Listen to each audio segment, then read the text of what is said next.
Good evening. The man from the East, Zimmerman of Noranda, says the 15% tax on lumber is a disaster which will turn us into industrial paraplegics. The IWA says that the deal about which we're all concerned is the lesser of two evils and still gives the great advantage to BC and Canada in higher productivity, 38% currency advantage, and continued shortage of US timber supplies. But what about Pat Carney, the Minister of International Trade, who negotiated the deal? First, here's Ted with the rundown.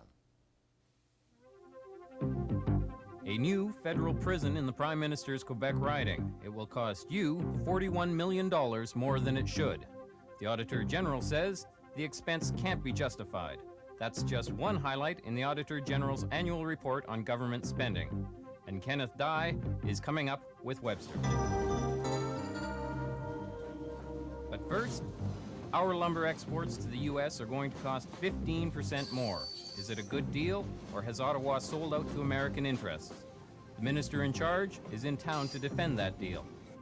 It was the best that could be obtained under difficult circumstances, and it was reached on our terms. Pat Carney, the Minister for International Trade, is in the studio with Webster. Ms. Carney, the Minister of International Trade. And I think perhaps if I quoted from your speech this morning, you're letting out a little secret. Before you signed the agreement, in discussion with U.S. commerce officials, you became increasingly convinced that notwithstanding our strong case, we would lose the final determination. Is that a fact that you were facing for sure a countervail of well above 15%? That's what I believe to be the case. It was made very clear to us that notwithstanding all our efforts, that we were going to lose on the final determination, as happens in most countervails. We lost this case for all practical purposes on October the 16th on the preliminary determination.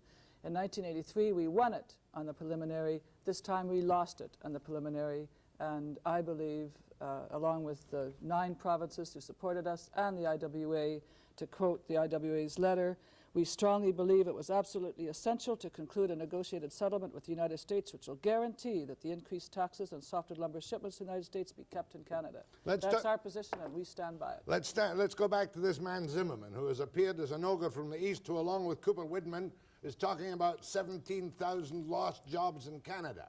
Now, surely he's not whistling Dixie, even though it may be the best deal you could get. Is it not an industrial disaster for us? It is certainly a lot better off than a countervail duty, which could have well been higher and which could only have been removed if the province of British Columbia, for instance, effectively doubled that duty by taking offsetting stumpage increases.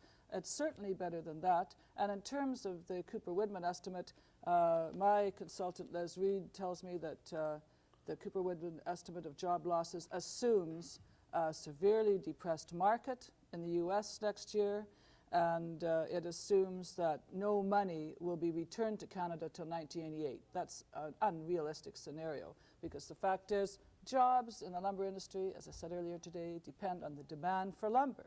And when demand is high, jobs increase in BC, and everybody in the industry knows when demand falls off, then there is a contraction in jobs. So the employment impact will be determined by the demand for US lumber. Will not be determined, except on the margins, by the export tax. Mind you, we had gone into the US market after the last countervail and increased our share of the market from 17 up to 33%. Would you like to hammer Zimmerman for being too greedy? If we'd played a craftier game in the years between, we might not have faced this. Am I correct? Well, I would say that it wasn't very prudent of the industry to increase exports by something like 61% after they had won the countervail. I mean, people bring a countervail action, which is a trade slap on the wrist action, when they feel threatened and when they feel that their jobs lost in their hometowns. And I think that, and this is shared by other people in the industry, that to increase exports by 61%, 5.5 billion feet, was asking for trouble. You know, the industry asked for trouble, they got trouble. We have negotiated our way out of it. You've negotiated your way out of it against the Zimmermans, although some of Coffey did support you. Now, let's look at the actual 15%. That 15% has to be paid to the Canadian government starting on the 8th. Is that correct? You're collecting this tax. Yes, the Department of National Revenue will collect this tax of 15%. And you will distribute it pro rata to the provinces. And we will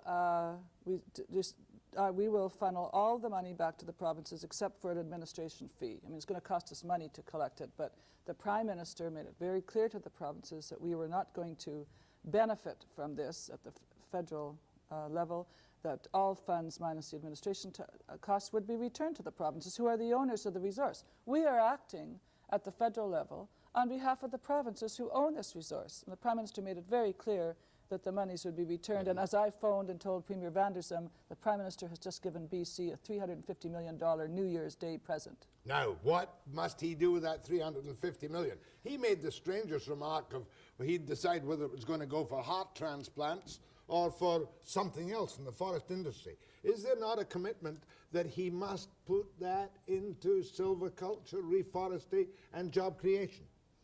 I certainly think that there's a moral commitment to put a large portion of it into that, and that has also been really the position of the provinces. I mean, the provinces have been urging us to seek a negotiation which keeps the money in Canada because they want to put money back into their own forests. That's certainly the position of Quebec, and I think the government of BC is on record on that.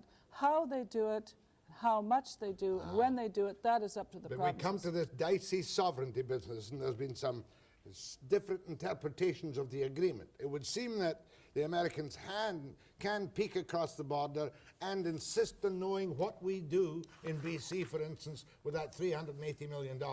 Is that not an infringement of our sovereignty? No, that's not true. Your assumption is not true. They cannot peek across the border and look in our books. That's what we negotiated our way out of.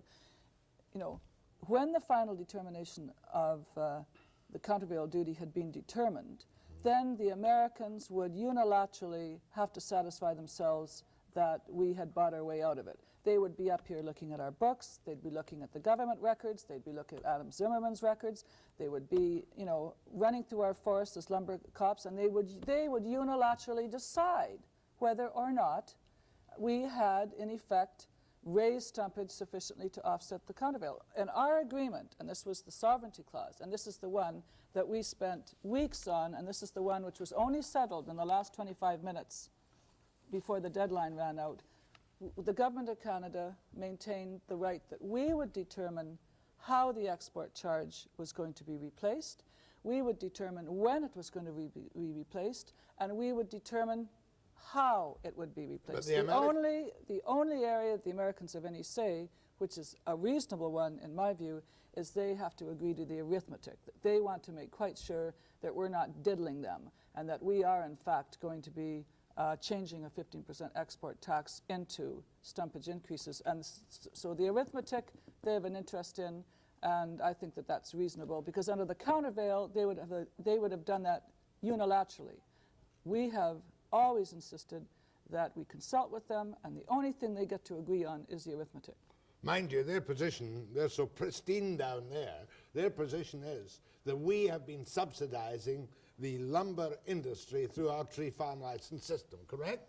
Now, presumably if we use that money to plant more trees under our TFL system, or to do anything other than increase our stumpage, they will say that's another bleeding subsidy. No. Not at all. In terms of silviculture? You're telling me there is no restriction on the use of that money by Van der Zalm for, if he makes the right decision that is, for job creation, silviculture, tree planting, reforestation, and improving our basic primary industry? Not at all. And anyone who suggests that is not being honest about it. In these kind of countervail actions, of course, the Americans maintain that there is a subsidy. We have always insisted there's no subsidy, and our agreement with the Americans maintains that position, that there is no subsidy. What we cannot do is give Adam Zimmerman a check for his corporation, but we certainly are free to put any money we want, and hopefully the bulk of it, back into forest management, back into silviculture. All of the provinces indicated a real desire to do that, and the Premier of BC is on record as saying that he wants to do that. More with Pat Carney and your calls too after the break.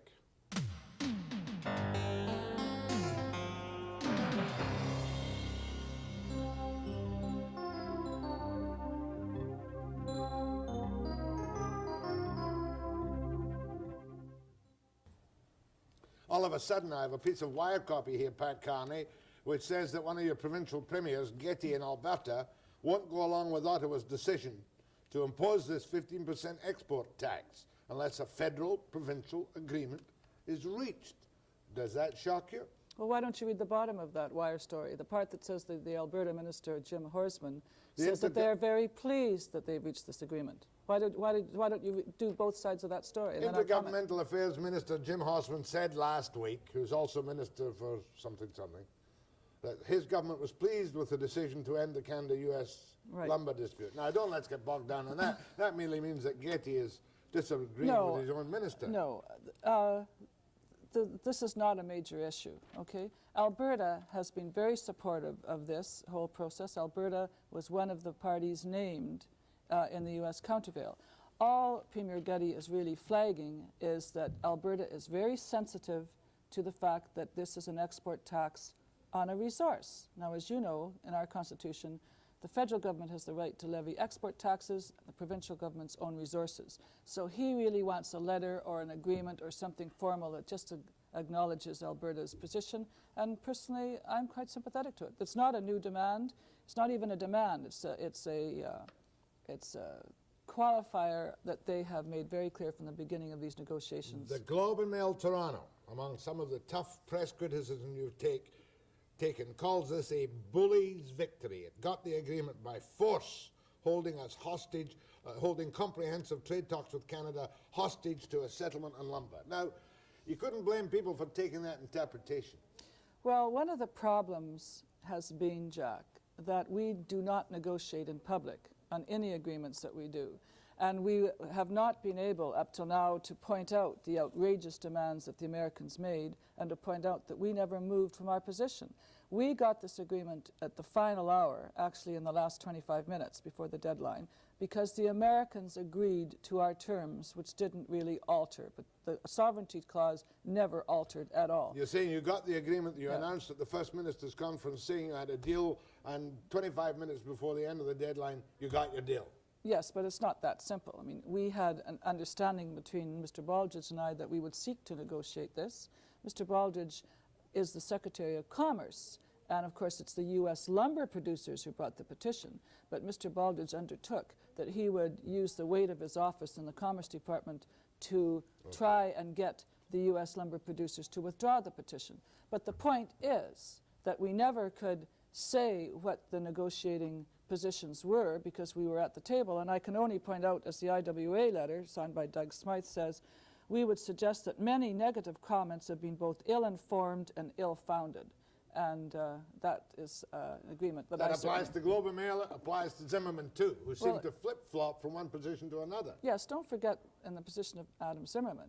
He sat in my office and asked me to seek a negotiated settlement.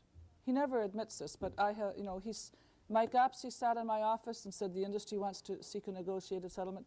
Mr. Zimmerman sat in my office to say he wanted a negotiated settlement. Mr. Zimmerman is on record as seeking an export tax. He flip-flopped in this issue at the last minute because he didn't like the 15% number. He agreed to a 10% number. He didn't like the 15% number. He's been attacking us ever since. But I would like to point out that M&B, of which he is the top officer, made $100 million cash flow in its second quarter of this year, and I really don't see why he is so perturbed about the extra 5%. He agreed to 10%. He wanted an export tax. It's costing him 5% more. Now, what about pulp? I mean, if lumber is subsidized for softwood timber, softwood lumber is subsidized in the American eye, why isn't pulp subsidized? That's exactly why we didn't want a final determination, because it would have set a legal precedent that could be used against the pulp and paper industry. What we have done in negotiations is remove this issue as a legal precedent. There's nothing on the books. In other words, the countervail is gone. Countervail's been withdrawn. The agreement is there. Agreement, government to government, is on the table. Countervail has gone away. There is no final determination. There is no precedent set in which could be used to attack our pulp and paper industry. But any group of American... No, that's very, very important, because why we were so really upset with the preliminary determination was because the reasons for it, if it was a matter of legal, U.S. law and legal precedent could have exposed just about every other resource industry in Canada. That's a powerful incentive to negotiate, particularly when we won our two major points, the money and the sovereignty. Now, if they did come up with you with another countervail of any kind in the industry, would you take advantage of the 30-day clause you have in this and terminate the deal? We have that option open to us, and that's why it's there. We have, the Americans didn't want any termination clause, and we wanted a termination clause because we have, in exchange of letters, made it very clear that if this kind of harassment continues, we would certainly explore terminating it. And we've already indicated that that is the case. So you had harassment from two sides, from the industry and from the Americans. Well, not all the industry. As you know, we have had support from large segments of the industry, and I think we'll have increasing support.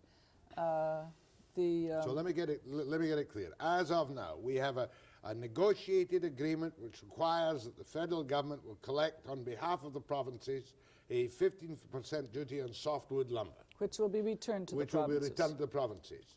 And as the various premiers go about their own way of spending that money, but they'll have to spend it in the lumber, in the primary resource, before the Americans will agree that we have equated the 15% by collecting additional taxes elsewhere. No, you have that entirely backward, Jack. We have an agreement, and I can read you the clause. This is clause 5A. No, the government of Canada may, this is as simple as it can be, because it's as clear as it can be. The government of Canada may reduce or eliminate the export charge on the basis of increased stumpage or other charges by provinces on softwood lumber production.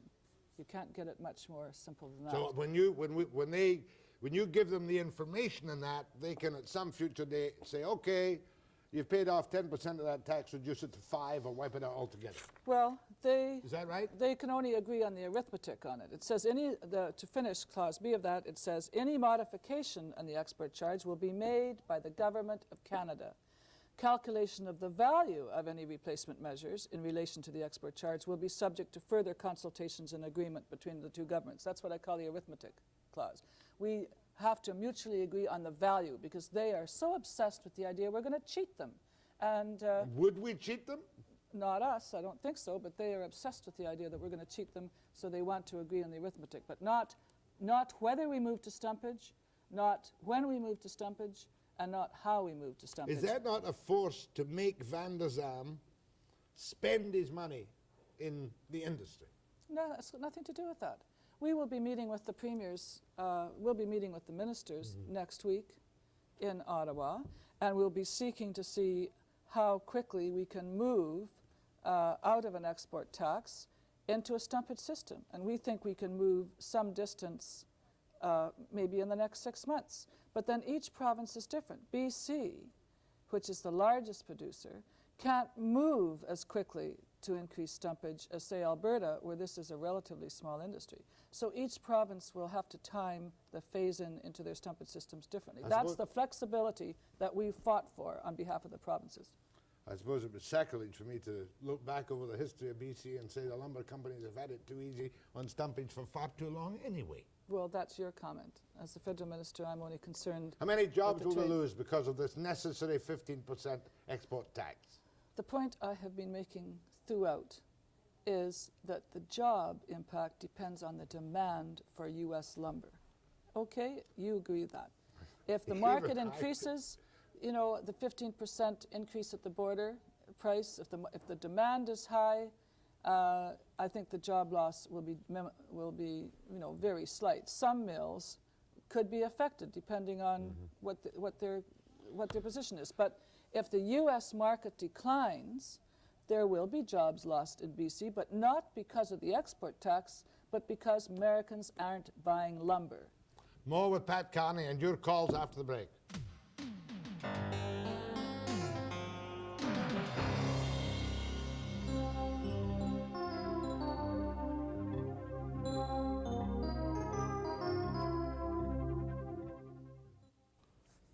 I suppose one of the great imponderables is that we've got a 38% currency advantage now, and hopefully it will stay that way.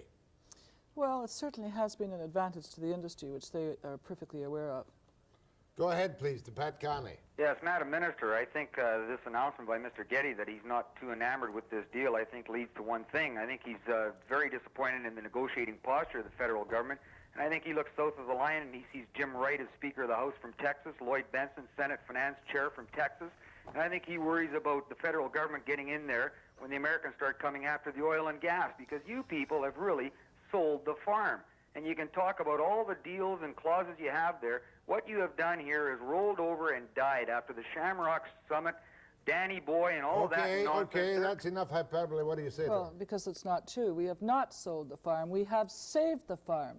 You don't seem to accept the fact that we were going to have a duty on the border at the, this month, which was going to be draining these funds away and would be having the Americans running all through our forests and our company books. That is the real world, and that's the world that we have avoided. Well, in terms of Don Getty, I have Corrupt explained. practices within the forest. Just a minute. In terms of Premier Getty, I have explained his position. He is sensitive to the issue that this is an export tax on a provincial resource. He has made that point before when I was energy minister. I've been all through that with Alberta. They have supported this agreement. They've sat at the table with this agreement, and I'm sure that Premier Getty's concern can be dealt with. Thank you.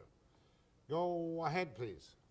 Yes, my question for the Honourable Minister is, were not the Americans made aware of the fact that the Canadians really take a dim view of the fact when they put a subsidy on the bushels of wheat that are being sold throughout the world, and they subsidize a major product like a resource like that, and yet we're turned around and slapped for our small industries that we have in this country? I'll listen.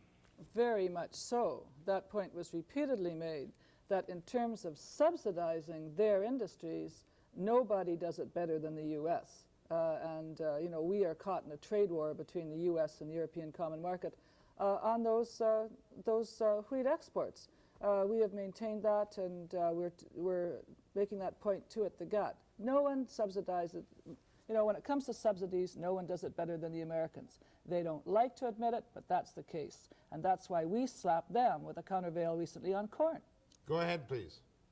Yes, I was interested to listen to Mr. Zimmerman's comments relative to the number of jobs lost, Mrs. Carney and Jack. I recall when 10,000 jobs were cut out of British Columbia forest industry and the workers laid off, there seems to be no concern from Mr. Zimmerman and his buddies, and that's about $300 million in direct wages, and if you use their multiplier, which they had on TV the other day of 1.8, that's another $500 million. They had no concern of that. They seem to have no concern about jobs lost when the IWA was forced on strike for 138 days in the past little while. But now their concern is jobs. Why are they concerned? And where is this is the same guy that caused that strike, Jack, in the forest industry. Now his concern is jobs. They said the same thing about shakes and shingles, that there was going to be all these jobs lost, but there wasn't. And the whole issue is, as you said, Mrs. Carney, is demand. Right. If you're the United States citizens who want to build houses for $150,000 U.S., if there's a difference in cost of $900 to $1,000, who really cares? We can produce it more efficiently, and we produce better quality lumber, and as long as there's a demand for it, we can sell it. May I point out also about Mr. Zimmerman, he was the man who told federal and provincial ministers 6 months ago that we won this case before in 1983, and we won it again, and we're going to win it again in 1986. He was wrong, and you'll have to ask him why he's making this. You did get the preliminary determination of 15%, which Yes. could have finished up at 22%. Yes, Adam Zimmerman was maintaining we were going to win the preliminary. Adam Zimmerman was wrong. We lost the preliminary. Go ahead, please. Go ahead. Yes, Pat Carney? Yes. Here. I'm Speaking. Go ahead. I'm not going anyplace. Yes, Pat Carney. Yes. Yes, I would like to know if this has nothing to do with lumber, but I would like to know if she has spoken to Gordon Taylor about his actions in the House, in that she lives in the riding where 17,000 gays have voted for her. I'm aware of Gordon Taylor's remarks in the House. I think the Speaker of the House dealt with that issue, John Fraser, and I don't think that I really can comment on it further when we're involved in this debate. Go ahead, please. Next call. Yes. Good evening, Jack. What I want to know is what this is going to mean to me and the guy down the street. When these stumpage fees are increased, does this mean that I have to turn around and pay higher prices for my lumber? If the province of BC chooses to increase stumpage costs here in BC, I'm assuming it will have effect on domestic lumber, but that is the right of the province of BC. It owns the resource and it has the right to collect stumpage. But you know, stumpage can be deducted from the cost base. There are all sorts of you know, variables there. I can't tell you how an increase in stumpage would increase the cost of lumber here in BC. I can only tell you that the province has the right to collect the economic royalty that it wants from its forests, and the government of BC has already indicated that it wishes to do that. Okay, that's fine, but that means we as Canadians have to pay. Yeah, I'm afraid so. You pay for your oil, and that price goes up and down, and royalties are applied by the provinces to oil. You pay for other natural resources. I mean, you pay for wheat. You pay for lumber. The federal government position is the provinces own the timber, the forest lands belong to the provinces.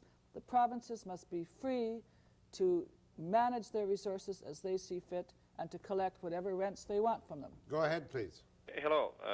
I just wanted to say to Pat that I'm very, very pleased with the way she and her government has handled this issue. And I just wonder what's next, what the American government has got up their sleeve next in the way of protectionism. And I think she should run for office for Prime Minister next election.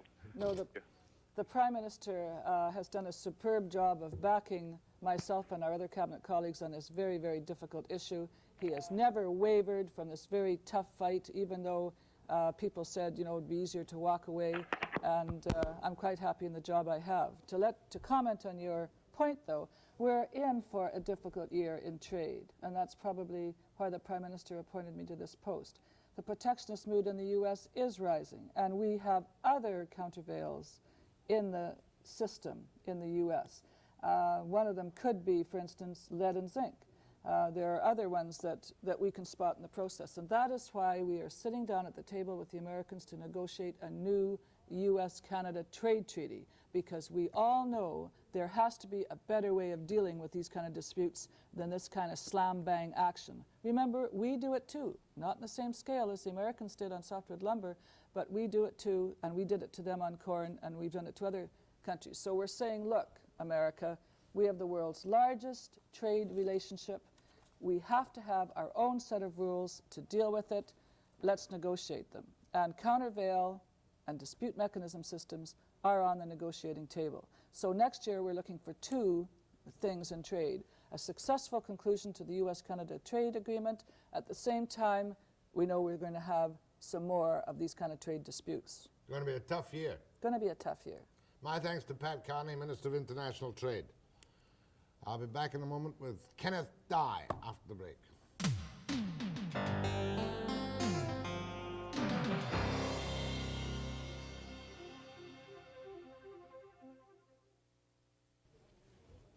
Kenneth Dye is generally at top of the program by himself. Kenneth Dye is our watchdog. Kenneth Dye is the man who annoys the politicians. No one less than the Prime Minister himself. When you had the duty, sir, and all your criticisms are a duty, is that correct? Indeed they are. To point out that we, the taxpayers of Canada, are pouring God knows how many extra millions to build prisons we don't need. Port Cartier. Tell me the sad story of what happened to our tax money in building prisons we don't need. We did a comprehensive audit of the whole correctional services, but one part of it was their capital construction program. Included in that was one prison that was originally scheduled for Drummondville. It wasn't needed in Drummondville, but it's now been transferred over to Port Cartier in the riding of the member from Manickawagan. And the cost was $68 million in the first place. Wasn't required because that style of prison was not required. And now it's being moved at an additional cost of about $11 million, I believe, for capital costs and about $30 million more over time to operate a long way away from But how can from you where the tell people me? are. How can you tell me the prison was not, in fact, needed? Do you count the number of cells required in the country? The correctional services people make forecasts every couple of years of what they think they will require. And it's very difficult to do depending on policing actions, jurist decisions, and so on. But they have a plan, and they determine how many maximum security, how many protective custody, and how many medium security they And require. is this prison going to be built, even with the knowledge from you that the cells are not required?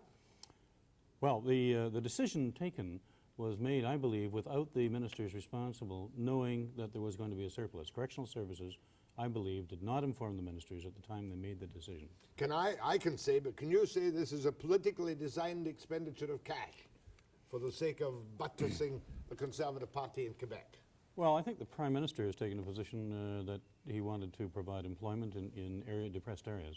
Let me go through some of the highlights as I see it from your report. God knows, it would take one 6 months to read the whole report. You had a look at the Tom Siddon's department, and I saw a lovely little piece about it's not clear why the region, this region, needs 900 engines for its 600 boats, or why the Field Services branch of the fisheries here has more than 300 boats for 200 operational staff. That's in your report? It is, yes. What was the overall result of your review of the region, Pacific and freshwater fisheries?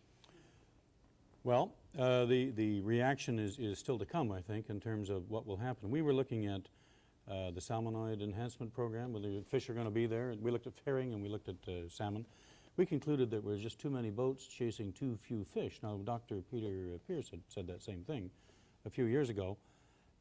We think they need to know what the fish populations will be. And it's just amazing here on the West Coast. You could fish this whole West Coast with very, very few boats. I'm told in some regions that the region is only open, or area is only open for about 48 hours, and the whole thing is over. That's the season in that area. So there's an enormous power of catching fish here on the West Coast. You're talking about the overall capacity of the fleet in the West Coast. It's been, since the boats were bought back on that buyback thing many years ago, I don't know how many boats there are, but their capacity per boat is vastly enhanced. They're huge now. The technological improvement is enormous, and they catch a lot of fish in a short time. Are you not also saying, though, that the Pacific region itself is overstaffed in boats and engines and material things, which it doesn't really need? We certainly say they have a lot of equipment. Now, Department of Public Works causes one to have a little laugh. As I summarize it here, you tell us that it buys land it doesn't need, it rents space it doesn't occupy, and it costs us a fortune. Maladministration in the civil service. Is that a correct statement? You raised the question of renting space you don't need or don't occupy. We had one in, I think it's the city of Hull, opposite Ottawa, on the other side of the river. And there was a building built and occupied too soon, in my view. It was supposed to be occupied when the building was ready. It was decided to start paying them before the building was ready. And I think we as Canadian citizens, as taxpayers, paid something like $7 million for empty space. Well, now, when you do this in your report year after year after year, and you go back the next year, do you see any improvement in their purchasing or their planning habits, or any saving of public money? We go back each year, we go back 2 years, and check out what happened with the audits 2 years previously. I'm pleased to say that this year, of 10 reviews that we made of audits of 2 years ago, there was a significant improvement in 8 out of 10. Well, who's to blame when there is not? Is it the bureaucrats or is it the politicians? It could well be a bit of both. It depends on where the priorities are. Certainly something happens when there's a high political priority. For instance, I think the biggest headlines you got of all this year were on the missing scores of millions in the CBC. And one obviously thought, when one saw only the headline at first, the money's gone. It hadn't gone, had it? No, but they didn't know where it was. It's not quite the same thing. No, I think the newspapers and the electronic media picked up the idea that there was $57 million missing. Well, you know, they did find 53 or 4 of it, so we're talking about a net 3, but it's still $3 million that they're trying to account for now, and they're getting the banks reconciled, and they're getting the accounting system settled down. Is that not appalling? Well, I was astonished that you could have a corporation like that put through so many entries.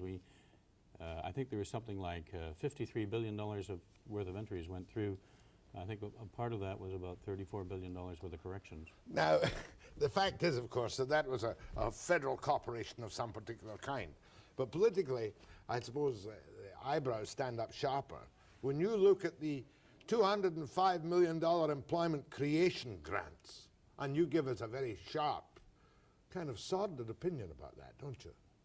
Yes, we do. I concluded that that money was not well spent in terms of the efficiency of the spending or the due regard to economy. There's all kinds of incidences where money was spent and jobs were not created, that the statistics were amended to show, or not amended, but used in such a way to indicate employment where I don't think real employment existed. You had people taking programs that didn't do a lot for them in terms of training and not coming out the other end with something useful. In other words, they were used as a political employment creation program. I believe this one was originally in the hands of the Liberal administration. Am I correct? What happened was that the administration of the day decided to take this process away from the department and handle it politically. So the members of Parliament were in charge. They were in control of how the money would be spent on whatever little projects. That's right. There would be projects, but you thought yourself these were not useful projects for the creation of real employment. They were intended to create jobs. We went around to try and count the jobs and didn't count many. They didn't count the jobs, but the money was spent nevertheless. The money was spent. Whether or not it created jobs is another big question. Now, war veterans.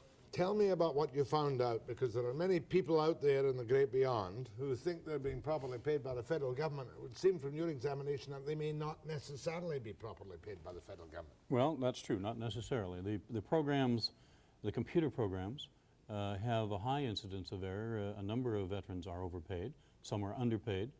Their estates are, in my view, not properly administered. Generally, we found that the Department of Veterans Affairs suffered a lot from its move over to Prince Edward Island. They took the department out of Ottawa, moved it over to Charlottetown. 90% of the staff did not go in the end. Particularly in the computers, they designed the programs in Ottawa. They sent the computers over to Charlottetown. The people didn't go. The computers failed. People are badly served. That was a political move, as I recall Yes. well myself, from Ottawa to PEI. I can't remember who was responsible for that particular move. But Parliament was well aware that It was to being decentralize. moved to decentralize it. That's right. And while that may have been a good political move to decentralize it, you said that there is now no complete accounting, or proper accounting, of some of the millions in trust for veterans. We're very concerned about it, and they are too. In fact, I had lunch with the minister who committed to improve the department's accounting, and they are doing that. There's been significant improvement since we did the audit. But I have to go back in and make sure that it's really properly done. You've got to go back and make sure that's done.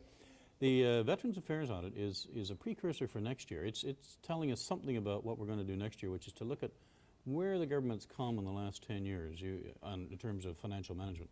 You may remember my predecessor, Jim McDonnell, alarmed the government in about 1976 when he declared that, in his view, the government was close to or had indeed lost control of the public purse. Correct. It was out of control, he said. We are going to go along 10 years later and see what improvements or lack of improvements exist. We did Veterans Affairs as a pilot. My hope is that the other departments show up better than Veterans Affairs, but I won't be able to know until I report next year. A couple of other things, but we don't often laugh about coffins, but I did snicker at your report on the fiberglass coffins. What was that caper? Well, it was funding from DRI to Department of Regional Industrial Expansion to aid a group out in the Maritimes to manufacture coffins. Well, they manufactured quite a few, but they only sold one. $396,000 given out to make the fiber coffins. And the point we made was money was paid out in a second payment after it seemed that the corporation was not viable, and the government gave them more money. And that was the essence of our point. I wonder what they used them for. Maybe planters or something. Well, I'm hopeful that with all this publicity, they'll do very well. Maybe they've sold them all by now. I don't know. I don't want to see people fill them necessarily, but it's certainly a gruesome little story. More, and your calls too, to the Auditor General, Kenneth Dye, after the break.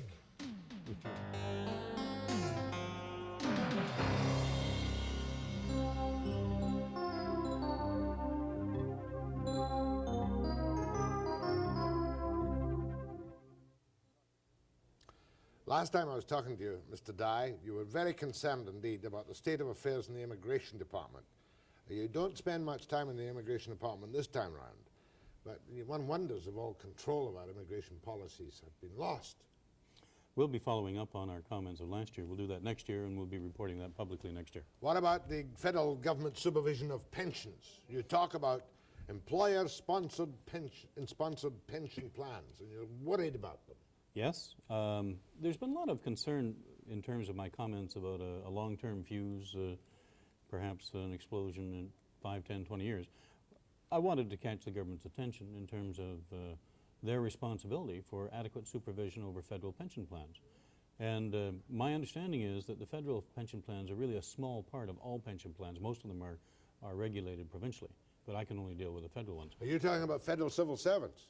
And crown corporations, railways, banks, etc. All federally chartered companies. Yes. Yeah. And the federal government is supposed to supervise these pension plans. And well, there's been a dangerous trend, I would say, in employers taking out what they believe to be surplus cash from the funds. And in at least one case in Ontario, the court reversed the decision. I understand there's going to be a change in their approach. I was with Mr. Hammond, the Superintendent of Insurance, in front of the Public Accounts Committee last month, and he indicated that they were changing their policy on the review of a transfer of funds out of a pension plan, and he indicated general agreement with our recommendations that increased supervision is required, not because there are losses out there, but they have a responsibility to do their job on behalf of pensioners. So I didn't want pensioners to be alarmed that money had gone. They don't know what's happened, and I think they should know, and the department said they're going to respond vigorously. Mm-hmm. Now let's go to the phones. Go ahead to Kenneth Dye, the Auditor General. Yes, Mr. Dye. Yes. I worked in the government for a while, and I can remember at the end of a fiscal year we'd be setting up for the new budget, and as you know, each portion of a department is budgeted, like traveling and overtime and salaries and what have you. And I can remember times our department, with Citizenship and Immigration at the time, and they would turn around in the last month of March and say, okay, we're going to send people on field trips that were unnecessary. But they would send them on the field trips, spend the amount of money you had in the budget, because if you didn't do so, the budget would be cut down the following year, and as a result, then you could ask for an increase. And has anything ever been done to stop this form of government spend at the end of the fiscal year so that they can get an increase in their budget in certain areas? Colin, that's a very good question, and we have done something about it from an audit point of view. A couple of years ago, I took a look at it, and I didn't believe the findings of my own auditors in that they were saying there isn't as much out there, Auditor General, as everybody says there is. So I said, well, before we go public on this thing, we better do a more in-depth study, which we did, and we reported on it this year. And the result of that is that there indeed is less out there than you might think. Now, you know, what's a legitimate expenditure, what's pushed through a month early instead of a month later, you can make a pretty good argument in some cases. But the study we did was about on 1,400 different purchases and contracts. And coming out of that, I was very surprised. My recollection, and I may be a little wrong in that, was it was about $60 million. Well, I think people think there's billions of dollars of waste and extravagance at the year end. I'm not so sure that's the case. What we tried to do was measure it in terms of what would be the interest cost to Canadian taxpayers if the money was spent 30 days in advance or 60 days or a year and a half. We've got there are incidents out there of fire trucks, for example, being bought a year in advance, but generally it's not as big as most people think, and I think there's been a lot done about improving cash management. So while there's still problems exist, my sense is the problem is smaller than it ever was, and it's getting better. Thank you. Just a minute, please, wrong one. Go ahead, please. Yes, I was wondering if you had any sort of a ballpark percentage figure of how much of the public money is inefficiently spent, and if there's not some way of setting up a police force to watch this improper spending. Caller, I don't have a clue. You know, what's wasteful to one person is probably appropriate to somebody else. What's improper in terms of lawful terms, that probably can be determined. But I don't have that answer, and nobody does. You've got to keep working at it all the time. There is no police force as such. There is internal audit in each department. There's program evaluation. There's my office. The Office of the Auditor General is external auditors. The Americans have an interesting thing. They have what they call a hotline, and the general public can call in to this and register their concern or disbelief or anger or whatever it is, and say, I think that this public money is being spent badly. Please take a look at it. We don't do that in Canada. Yeah, they have always got their great hundreds and hundreds of dollars for some tiny piece of equipment, a shovel or something. We have that too occasionally, don't we? Sure we do. And somebody may say that guy leaning on the end of a shovel is wasting his time. His supervisor may have told him to stand there and wait for the next load. You just don't know by looking at it in the short term. Go ahead, please. Good afternoon, gentlemen, and a Happy New Year to you both. Thank you. The average Joe, I earn about $35,000 a year. I have 3 kids, and I pay a lot of tax by my reckoning. I'm very glad to see you doing a little bit of exposing here on some of this horrendous government waste. I work for a government in British Columbia here. My question is, I'd like to know, is the problem caused by general apathy in the government offices, or is it ignorance, or is it possibly promotion of incompetent people by way of the Peter Principle? What causes this type of thing? Don't people see this and say, hey, wait a minute, this is a wasteful project? Sure they do, but remember, one person's perception might be different from another's. Part of it's political. We did a study 3 years ago of why is it so difficult to manage in the public service? Why can't we manage productively? And a lot of it, in the minds of those who have to manage in a very sort of fishbowl environment, was that there's political involvement. If the ministers wish to do whatever they wish to do, the public servant's obliged to do what he's told. Yeah, if the Prime Minister wants to give us on the West Coast, God knows how many billion-dollar contract to build an icebreaker, even if it's not the best or the cheapest or the most efficient place to build it, we're going to clamor for it. We want it regardless of the economic considerations. So that's a political decision. I'm using that as an extravagant advantage. And there are a lot of those. There's a lot of demands on ministers for a share of the pie. And the pie is only so big, and everybody wants their slice, and a little bigger slice than may be available. But if they put in a couple of $100 million for a wasteful job creation program, you have no hesitation in telling them that money was poured down the drain. I have to tell them whether or not the money was spent for what they thought they were going to spend it on. Right. I really can't say, You can't say should they have spent money on employment. That's a policy decision. Once they make the decision, I can audit the implementation of that decision. And you can say, well, you said you were going to do this and you didn't do it. Exactly. Go ahead, please. Yes, I understand from what some of the others have said, they have maybe almost the same point I do, and that's that having been involved with some of the provincial government things here in BC, is that many budgets are plumped up in the sense that...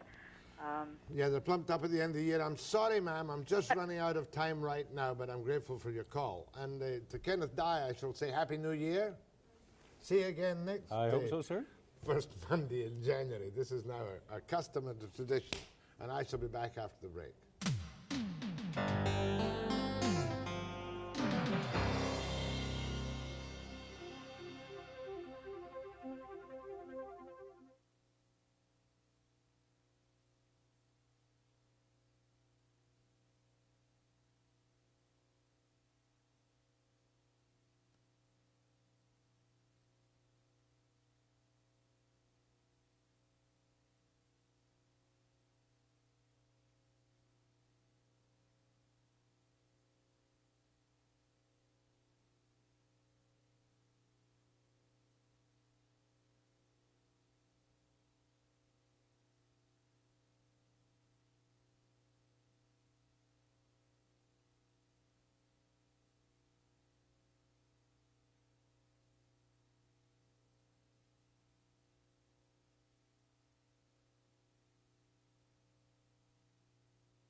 Tomorrow I'm going to interview Gareth Wood, the guy who tramped his way to the South Pole, son of an old friend of mine, and Charlie Campbell on the latest immigration capers at 5 p.m. precisely. Stay tuned for the news hour.